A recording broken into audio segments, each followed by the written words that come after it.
Welcome to Anyhoney. And the Newt.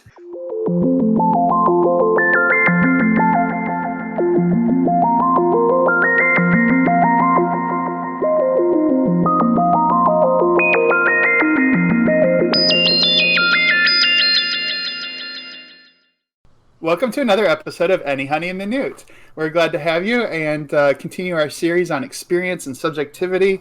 And last week we were talking about taste as one of the types of value. And today our topic is truth. But before we get into the philosophy, science kind of side of things, what do you think of Paul Pierce? Oh man, Paul Pierce. I was never a huge fan of him. I liked him. Well, I shouldn't say I liked him. I liked the early 2000 Celtics teams with him and Antoine Walker. And then once I think Antoine Walker went to Dallas, it was either Dallas or Washington. I can't remember which one. But then the Celtics kind of fell apart for a while. And then they started to make a little comeback. Obviously, that was when the Kevin Garnett trade happened and the Ray Allen trade happened. So I was already a huge fan of Kevin Garnett, and then I was like a fan of that team until they basically became like the villains of the league, and Kevin Garnett became like the dirtiest player in the game. But then I didn't really ever truly. I thought he was a great basketball player, but I didn't ever truly respect him as like an all-time great.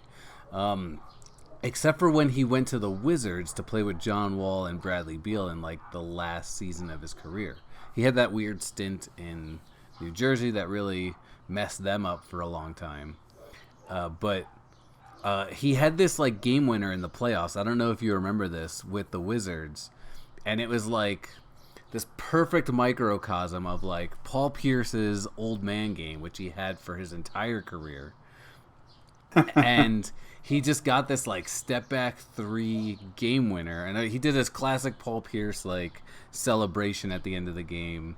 And it was like such an up and coming team. I was like authentically happy for them, and I was like, okay, I can say he's like deserving of this all time great status. And so I'll throw this question back on you, but I also really want to know why you bringing up Paul Pierce in a podcast about philosophy. That run where he hit that step back three, was that the same one where he had a game-winning block and yelled, "I call game, I call game"? Yeah, I think so. Yeah, I honestly I missed early Paul Pierce. Somehow he was in the league and an all-star before I even knew who he was, and there was all this hype. Like in the video game, he was a highly rated player. People that were fans of the Celtics or Eastern Conference knew Paul Pierce and touted him highly. And I started watching his game and I was like, I don't get it. He doesn't have like a lot of speed. His game looks pretty standard. Like I didn't see any flash or understand like why he was good. He could shoot well. I understood he was talented, but I didn't get like superstars usually have like a thing they do very, very well. Whether that's like amazing blocks or a great like drive and finish or something like that. But he just seemed to take jump shots and I couldn't figure out like why people loved him so much. And then kind of the same thing as you. As he got into his later career with the Wizards and Clippers, I was like, okay, he doesn't have the athleticism anymore, but he's still really contributing very well. He's got a higher basketball IQ than I gave him credit for. So I came to appreciate like he was a thinker about the game that didn't give that appearance. Like he just kind of looked hard nosed and determined and willing himself to win. But there was a lot of acumen to it as well. Yeah, I've totally forgot he played for the Clippers like right at the very end.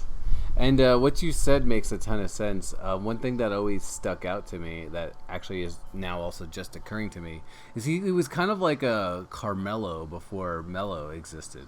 Because he got drafted, like 5 years before him? Which now feels like an eternity, but you think about it in hindsight, Paul Pierce was like just beginning his legacy at that time when Carmelo got drafted. He came into the league doing the exact same thing. It was like, I'm a mid-range jump shooter, shooter, and he could shoot the three, he could drive, but he never did those stuff exceedingly well.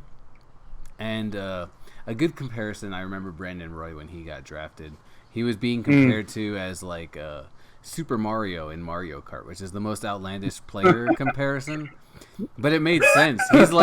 He was basically like the average character, right? He doesn't do any one thing spectacularly, but he does everything good enough to like transcend kind of everything. And I think that's like really what Paul Pierce was. He could get like, 10 assists if he needed to. He could get 10 rebounds if he needed to.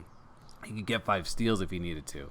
And he would basically do those within the flow of the game on an as needed basis. It never looked like he was like, going into ball dominant mode where he's just like trying to take over and will his team to victory. He was always kind of just like, I just need to do what needs to be done right here in the moment. And it's not going to look like it requires a lot of effort. Yeah. Yeah, and I always kind of wonder what if scenarios, like what if Paul Pierce had been with the Spurs and been coached by Pop, or what if he had been on a team with other flashier players. I mean, eventually he had Garnett and Allen and Rondo, and that team was a force to be reckoned with, and he was kind of considered the anchor of that squad. But I just kind of wonder what his reputation and career trajectory would have been in a different situation other than struggling with the Celtics early on. Would he have been recognized as a superstar if he was surrounded by other stars, or was it because he was kind of the guy in Boston that then other people noticed him and wanted to join up with him? It's kind of a weird what if. But all that to say, there's a pretty humorous a story about how he got his nickname. Do you want to share? Yeah, well, I didn't know this until you mentioned it. I thought he actually came into the league with this nickname, which is the truth, right?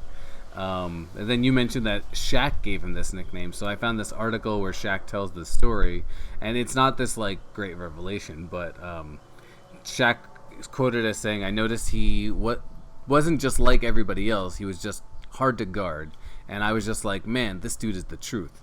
So after the game, I pulled aside the Celtics beat writer. I looked him in the eyes and pointed to his pad, and I said, "Take this down. My name is Shaquille Oneal, and Paul Pierce is the truth. Quote me on that, and don't take nothing out. I knew he could play, but I didn't know he could play like this. Paul Pierce is the truth." What weird nickname, the truth. Especially in basketball. right. In any kind of sporting event, maybe archery, like that might make sense. But in a lot of the sports, the truth, that just doesn't sound intimidating, or like it's just a weird thing to use as a praising nickname. Shaq has come up with some kind of bonkers nicknames throughout his nomenclaturing lifespan. So I'll give him that he comes up with creative nicknames. And I guess if we were to think about it philosophically, and you actually were to ask yourself the question, is Paul Pierce the truth with regards to basketball? Like, how would you answer that question? Yeah, it is kind of interesting when I try to think about what did Shaq mean by that comment. He is the truth, and the best I could come up with was like in clutch moments, that he is going to do basketball the right way and try and get you that clutch success. So he is the way, or does things the way to accomplish the goal of the game, to win. So there's something like he pursues and succeeds in achieving the goal of the game. That was the best I could come up with as far as like why is he the truth. What do you think about that analysis? Yeah, I keep thinking like we've talked about this before, or at least we've alluded to it, right? The skills required in basketball, and like I think I'm already blanking if it was last week or the week before or whatever. But like, what makes what answers that question? Like, how is the game played the right way? What's the ideal form of basketball, right? And it kind of leads to this question that I even just flat out asked you if you would ever answer, is like, is there some objective, like, all overarching truth, the truth, right? And so in that kind of sense, I would say that Paul Pierce is not that, right? Like, if any basketball player could quintessentially define the truth, if there is such a thing, it's definitely not Paul Pierce. But if we think about it more on like a, and I don't want to say like on an individual basis, but if we can start to break down, come up with these thick registers for qualities of basketball, right? I actually do think that Paul Pierce checks a lot of those boxes, as I mentioned before, right? He can get you those rebounds that you need. It's not all just about the counting stats either. It turns out he was like a really efficient player throughout his career. And one of the other qualities that I think really exemplified his career that I didn't really notice until later in his career, which was his decision making, which to me was what the end all be all of like making it in the NBA is really all about. And so like he definitely had those qualities, and so I could say like he is definitely a version of truth for the NBA. Yeah, it's interesting to me to think about calling a person the truth. Although, and I don't want to get into religion very much, there is just an analogy in Christianity where Jesus is called the truth, the way, the truth, and the life. And so there is a precedent for calling a person the truth. But I kind of want to think about this notion of the truth in a bigger kind of way, which is why we're doing this episode today on truth. So instead of trying to like explain and do the pros and cons of all these different theories of truth, because there's a lot of them and they get pretty technical, and I think it would bore everybody to death. I think we can just kind of stay at a surface level and talk about the difference between objective and subjective truth, and maybe what motivates the two different perspectives. And then I'd like to throw in a third perspective at the end of the episode. How's that sound? All right. So when we talk about the truth, I think the kind of framework that's operating in is the idea of objective truth. So there are things that are true regardless of whether anybody knows them or not. So you don't have to believe it. It's just the truth. It is true that 2 times 2 equals 4, right? And it doesn't matter who believes it. Somebody could say, I believe that 2 times 2 equals 5, and we would just say, no, that's wrong. You're wrong. You do not know the truth, right? So there's a sense there in which the truth is, I'm going to use the phrase mind independent. I think there's some problems with that phrase, but the idea that it doesn't require anybody's approval or authority in order to count as the truth. Have you encountered any kind of example of this objective notion of truth? I was just trying to think of some, and I actually was going to ask you if math was an example of this sort of objective truth. And I have to admit, like, this season, I had always thought in my mind that math was like basically the foundation for objective truth, but now I'm like, I can't even accept yet fully that math is a form of the truth, or if it's just an expression, a way to express something, and it could even be false. But yeah, I'm trying to think of other examples, because like, would an example of something be like, that tree is green? But that's also kind of perception based, so I'm at a loss here. Right. Yeah, no, that's an interesting example, right? Because on the one hand, we would want to say it's true that the tree is green regardless of whether anybody's looking at it or not, right? So in that sense, we don't want to say that it's perception based, because it would maintain its color regardless of who's looking at it. But on the other hand, there is a sense in which, like, just thinking about the way that light reflects off of surfaces and interacts with things like rods and cones, that is very much a perception-related assertion, right? So maybe the tree isn't green if your cones turn that reflected light into another, like, perceive it as another color. Now, whether that's possible or not is another question. We're going to set that aside. We've already talked about perception, and color is a particularly murky issue.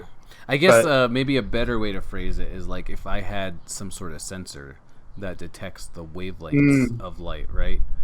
Um, yeah. then we could like come to some sort of conclusion that this tree, I'm going to just throw out a number here. I think it's sort of like 570 nanometers. Like this tree reflects 570 nanometer wavelength light. And maybe that's a more appropriate use of the truth in this case.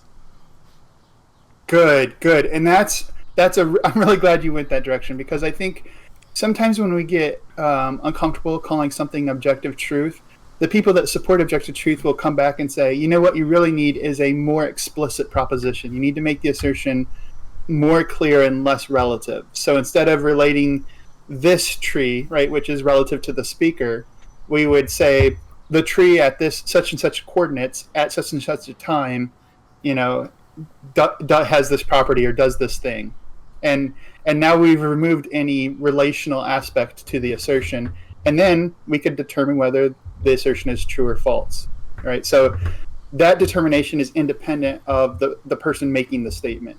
And I think that's what objective truth is trying to get at. Like, we want to know the truth value of assertions separately from the person who's making the claim. It's interesting to me that we have to put in so much work to be able to get to I'm going to just say this, the underlying truth of something. Like, we can't just say something as simple as, like, that tree is green. Because, like you said, like, that relies on what I see, what you identify as green. It relies on the location of the tree.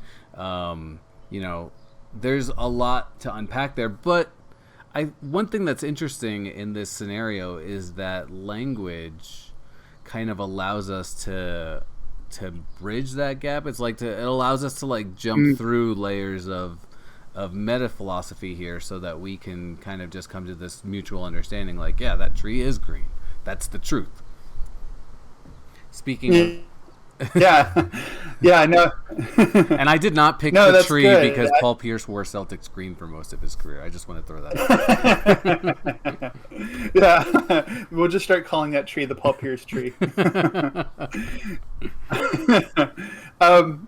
Yeah, so this notion of objective truth, I think we kind of get the gist. It's like, what would be true if we took out all of the subject relative elements, right?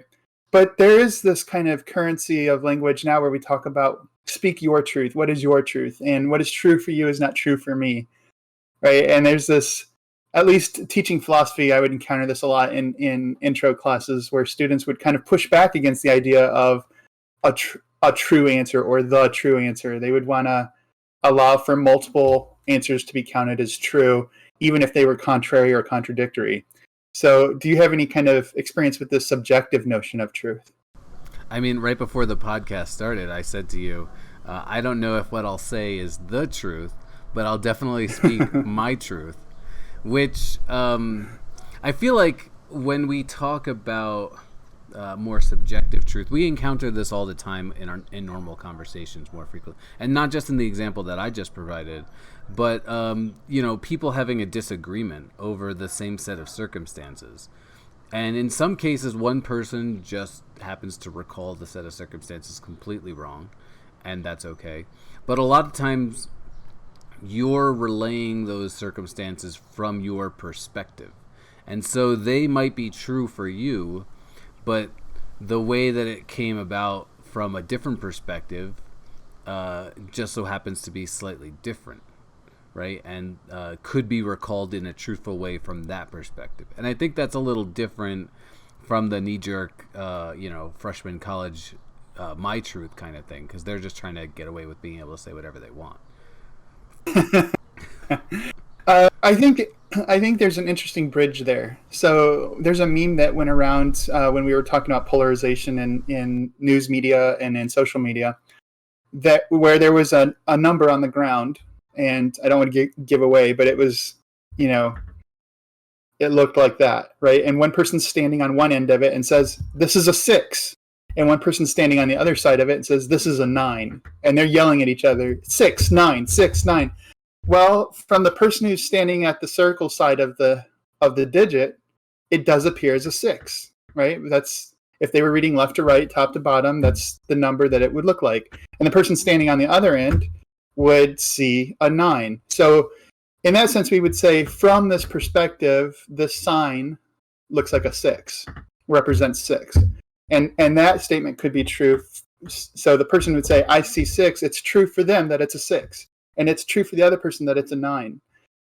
And people take that kind of example of relative to perspective to then and say, well, we all have different experiences and backgrounds and perspectives. And so the way that accumulated perspectival knowledge works is that I will have nuances or aspects of the way that the world has appeared to me that it will not have appeared to you. And so you can't grasp what it was like for me to have those experiences and to have that accumulated knowledge. So what's true for me, the body of things that are true for me, and some aspects of the subcomponents of that body of truth will differ from yours, and they may even conflict, right? So it may be the fact that based on my experiences, this is true, and based on your experiences, it's not true, and that might be okay. So that's kind of, I think, where this appeal to subjective truth and my truth and your truth comes from. Yeah, and I'm not saying that there's anything wrong with it. What you talked about is actually really important, especially because last week we talked about tastes, right? And essentially, like, that's what it boils down to, is like this set of experiences that I've had in my life has led me to this conclusion. And you have a completely different set of experiences, and some might be similar, right? Enough that we have some mutual common ground through understanding, but that leads you to a different conclusion. And one thing that's always been interesting to me, especially this last year during the pandemic, was how those relative truths, those subjective truths, right, that emerged from tastes, also developed specific values. And I'm not going to say like if values emerge from tastes or the other way around. It's probably like a little bit of both, but there definitely is some sort of play here, is like, you know, these experiences in my life have shown me that I hold these values, and another person could have sort of similar experiences but different, all in the same. They can have some overlapping values, but they'll have some very different values, and that's not necessarily a good or bad thing like we talked about before, but it's just a different version of truth. Yeah, it's interesting. I appreciate you saying that, and I'm going to be a little maybe contrarian to the spirit of the age and say that I think there is a problem with this. If we reduce truth to taste, which I think is what's happening there in this subjectivization of truth, then what does the value of truth even mean? Does it really just mean I believe X? I believe that X? Because I can say that anyway. I don't need to add the value of truth to it. Like what the value, the truth evaluation doesn't add anything to the statement or to my belief, my level of confidence in my belief. I think when we appeal to truth, we're looking for something that supersedes taste. We're wanting something that we ought to agree on, whether we do or not. So I think that if we're going to talk about truth at all, we're looking for something that transcends that subjectivity. And to kind of give it a little bit of a theoretical motivation as well, there's a weird contradiction, self-contradiction that occurs if we say that truth is subjective, all truth is subjective. Think about that statement. All truth is subjective. Is that statement true or false? And to which subjects? Is it possible that that's true to some subjects and false to other subjects? Because if that's the case, then for some people, it is false that all truth is subjective, which means that truth would be objective, right? But if that's the case for one person, then it's the case for all people, because that's what it means to be objective truth. And so there's a weird paradox that occurs just in proclaiming the theory that all truth is subjective. You stole my thunder, man. I was just about to say what a paradoxical situation. Because I just kept thinking about if all truth is subjective is true, then even that statement is subjective, but then because it's subjective, you couldn't say that all truth is subjective. I'm in like a mind warp here. Yeah, I had a lawyer tell me once. He found out that I was working on truth in my dissertation, and he's like, "Well, isn't truth just what we agree on? And if we don't agree, then it's not true." And I was like, "No, I don't agree with you," because all of a sudden that falsifies his theory of truth. You always know the right moment to be a contrarian. So I definitely understand. Like, we want to respect the difference of experiences that people have had, and so we've talked about perspective, and I don't want to downplay the importance of perspective in the ways that we come to believe things and in why things are important to us, the values that we formulate, right? Like, I want to respect and acknowledge that differentiation by people, by culture, by society, whatever. What I am uncomfortable with is extending it to all domains without justification. I'm not sure that we have a reason to believe that mathematics is subjective just because my experience growing up is different from your experience growing up. That seems like an odd jump in logic. Yeah, it'd be like saying that gravity doesn't exist, right? Because we have different sets of experiences, but there's still something, even if your experience, like your own world perception is different, that there's still something that's holding us all here, and we can kind of get to it.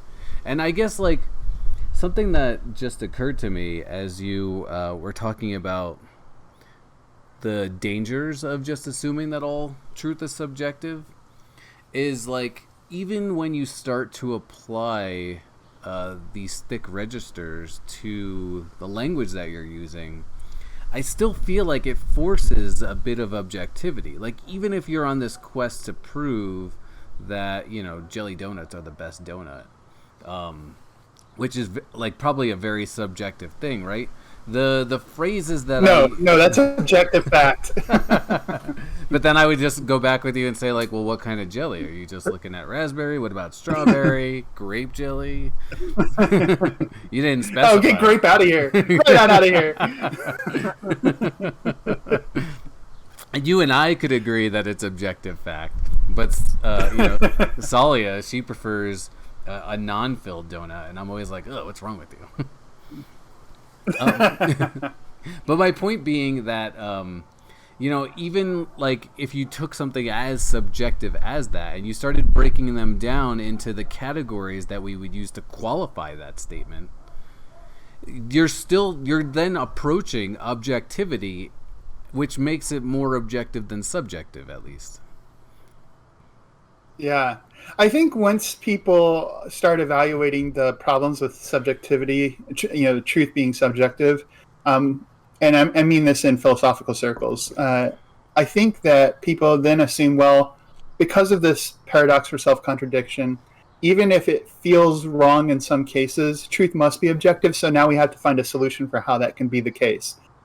There are problems with the idea that truth is objective too, right? If it's mind independent, then things can be true even if it's impossible for us to ever know that they're true. And we might never really know the truth values of the things that we say, right? There's an epistemic gap between that something is true and whether or not we know that it's true. And so there can be a problem with dogmatism. If I believe that something is true and there is something like objective truth, but I can never verify that what I believe is true, then sometimes I just have to go based on my confidence of belief or my personal evidence. And somebody else who has different evidence or different beliefs will disagree with me. And there's nothing to resolve that conflict because there must be a true answer, but a gap between our evidence and the truth. So there's this weird, like, we put the problems on subjectivity, but now there's also problems on objective truth too. You, to me, you just described, again, you keep doing this every week, the scientific process. And am I misinterpreting here? Because, like, that's essentially what happens, right? Somebody has this, I don't want to say it's a belief, but they have a bunch of evidence that says that this thing is true. So they investigate it. And then they come up with more evidence that kind of to them proves that it's true. And in some cases, somebody else, step one, right, is to try and repeat the experiment as is, so that somebody else somewhere else can do the same thing and come up with the same truth. But the next level of that is to try it from a different set of approach and see if you get the same thing that way. And sometimes, that part of it fails as well. And so, like, you could say that the experiment's repeatable, and there's, I want to stop saying the word truth here, but that's the only thing I could think of right now. You could say that the experiment's repeatable, and so that there's some validity to it. But if you try it from a different approach and you just can't come to the same conclusion, then I wouldn't say that nullifies the result, but it certainly does put a question on it, which I think is like, to me, one of the more powerful aspects of the scientific process, which is that not everything is set in stone. We have a few physical laws that Newton just so happened upon a bunch of years ago, but really nothing else is a law. And even then, after these conversations, I'm just like, did Newton just so happen to find some sort of like, the closest thing we have to a universal truth? Or do we just have that gap in understanding that you just described, and we're just waiting for something to come up that invalidates those laws?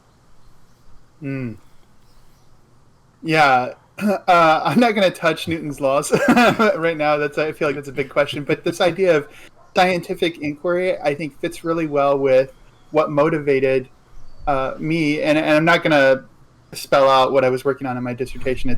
I never completed it, and it's just kind of a project that I'm interested in. But I do think that what we're pulling on here are the threads that motivate me to take up that project. And that was, how can we believe in something like objective truth that is perspective, that is relational, right? Like, it may not be relative in the subjective sense, but we have to acknowledge the points in which an assertion is true relative to a context or to a speaker, right? And so to capture that relativity in truth without making it subjective is what motivated my project.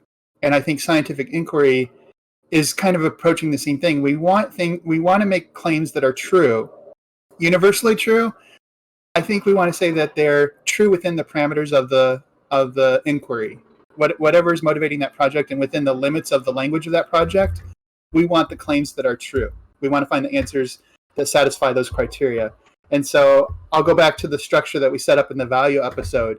You have the thing that you're investigating, you have the criteria, and then you have the judgment that comes out of evaluating that thing by the criteria. And I think truth works that way. We've got a statement, we have the truth criteria, whatever those are, and then the truth value. Is that statement true or false? Which is an assessment of the assertion, not the reality or the world. I think that layering that you just provided makes a lot of sense. And I keep thinking about this, and I don't mean to switch gears, but I hope it works out. It reminds me of the learning process, which was like a really big question that I had coming into this season, which was like how people learn. And the way, I should say, we teach, the way that I teach, the way that I've been trained to teach, is that we can use people's experiences to help them kind of come up with truth for themselves, but not in the same way that we talked about earlier. But it's more like this structure that you're talking about here, right? The statement, the criteria, and then the judgment. And so we typically present evidence that is so far from their own experiential perspective that it helps illustrate that sometimes there's just things we don't currently have language for, but we can develop that language. But then through that experience, right, this is where the criteria comes into play, is you have the tools to evaluate what's happening here, and you are not only like evaluating the criteria, but you're also developing language that allows you to evaluate that criteria. And then here's where the magic happens, because in the judgment, everybody who has this same experience, who has different sets of prior knowledge and prior experience, thus different kind of like initial criterion terms, can come together to the same conclusion, even though they all had separate truths prior to that experience. And that to me is like a really powerful aspect of the process that I employ, is that even if we all had our truths before, now we have a, kind of a co-truth at the conclusion of it through that like statement, criteria, judgment process. I love characterizing it from a social aspect, like how can we come to settle disagreements, and there's this idea of arriving at or pursuing some kind of consensus. I do want to make one clarification that we talk about the truth evaluation, and that implies that there is a person doing the evaluation, and I kind of want to take out that idea that there's a person doing it. I want to say it's an automatic process where if the content satisfies the criteria, it's just the case that is what it means for it to be true. And if it doesn't satisfy the criteria, that's just what it means for it to be false. And that doesn't require a person with a perspective to make that evaluation. I say that, however, I do think that assessments are context relative. So the criteria can change from one context to another. And David Lewis uses this example where whether or not I say, I know I locked my door at home, if I'm at a bar and I'm talking with my friends and I say, I know I locked my door at home, they're probably not going to challenge that, right? Okay, great. And I feel confident in my assertion, and it seems like it's a true statement. And if it's locked at home and I believe it, it's true. But if I go to philosophy class and say, I locked my door at home, and the professor says, how do you know you're not a brain in a vat? All of a sudden, the criteria has changed, because we have like this huge metaphysical question about what it means to be a mind, the possibility of the illusion of external properties and external bodies, like all these other kind of factors that come in that didn't come into the conversation at the bar. Like they just weren't on the table. Now are on the table because now we're having a philosophical investigation, right? And so the criteria have changed because the context has changed. That's such a question out of left field. How do you know you're not a brain in a vat? I'm like, as you said that, I was so stunned. I was like, oh my God, that just invalidates everything I've ever thought. And Descartes' example was, how do you know that there isn't an evil demon or evil scientist that has tricked us all and made our minds think things that aren't true? It's kind of interesting that these philosophers thought this, when like one of the great debates of now is like, is the universe a simulation? Which is essentially in that same mold. It's just a bit more complicated. Right. Yeah, no, it's definitely a continuation of the skepticism hypothesis. And I'm not sure that we have like a surefire way to shut down skepticism. I think we have to acknowledge that it's a possibility. I don't think we need to dread about it. I just feel like it produces some epistemic humility that we might be wrong, and then we can move on and refine our context to the bar or to the scientific lab instead of the philosophical quandary. Right. So just to go back to... Sorry, I'll let you jump in there. I just wanted to tie this back real quick to your statement about persons, because all I was trying to say is that evaluation doesn't require an authority to validate the truth or falsity of the statement. So this idea that we will come to agree on the truth, I think it's more like we'll arrive in a context where the criteria are shared. And so the criteria is what we're trying to agree on, not the evaluation. Yeah, and as you classified it that way, I realized that my example basically was that, right? Like, I'm presenting physical phenomena. So from a scientific standpoint, right, these things happen the way they happen. And that's really all there is to it, unless you provide a different set of circumstances. So it's basically true in that situation. But even still, we try to mimic that truth process through that social aspect. So we're essentially just arriving to develop the language for the criteria that allows us to see that this is true in this set of circumstances. It's kind of like a metaphysical truth on top of the physical truth. Yeah. And what's interesting, so just to throw a wrinkle and kind of remotivate the contextual notion of truth, is ice. Is ice solid? Well, when we're talking at a macro level of solid, liquid, and gas, then yes, ice is solid. But when we're talking at an atomic level, no, there's all kinds of empty space in between the molecules of an ice cube. And so it's not solid through and through. It has molecules that forms a substance that we classify as solid at a macro level, right? But the term solid changes meaning from the context of macro to micro.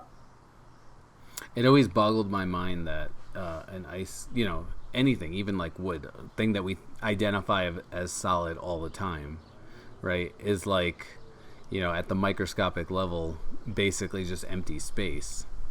Right. I do have to kind of do a little course correction here, because the molecular structure and characteristics is what determines whether it's a solid, liquid, or gas. And so even like at the microscopic level, you could say that you could identify something as solid because it's essentially like bound physically in a different way than it would be if it was liquid. But if you happen to be that small, Ant-Man sized, in the quantum realm, it would be really hard to distinguish those unless you have some sort of crazy probe or sensor that would allow you to say, okay, these are bound, chemically the way that we would expect of a solid or a liquid. Right. And I guess I would just clarify that if we're thinking of the ice cube as an individual unit, then you're still thinking in a macro level.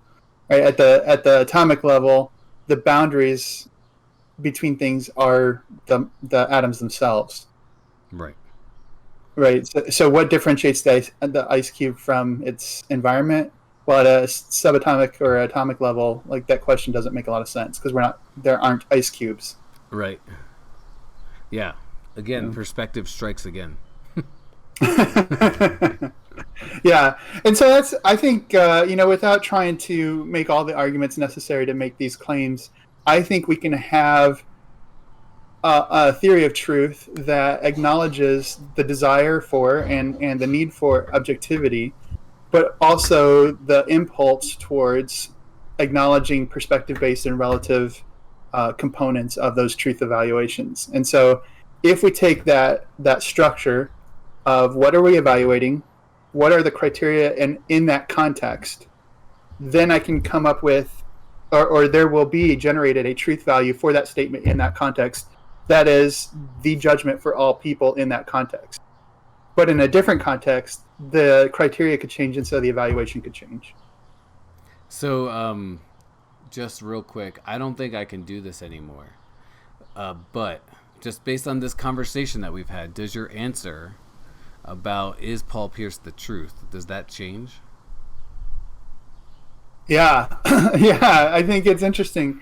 I think the context of evaluating him in a basketball game, I would say, no, he's not the truth. He's a player. Like, it doesn't make any sense to call a player the truth. But in the context of evaluating a legacy and evaluating his career, I think the nickname has some interesting aptness to it, but we have to adjust our definition of the truth. I think the criteria would change because we'd have to change the meaning of what we're judging. You just argued with the teacher and got a new answer key. Right.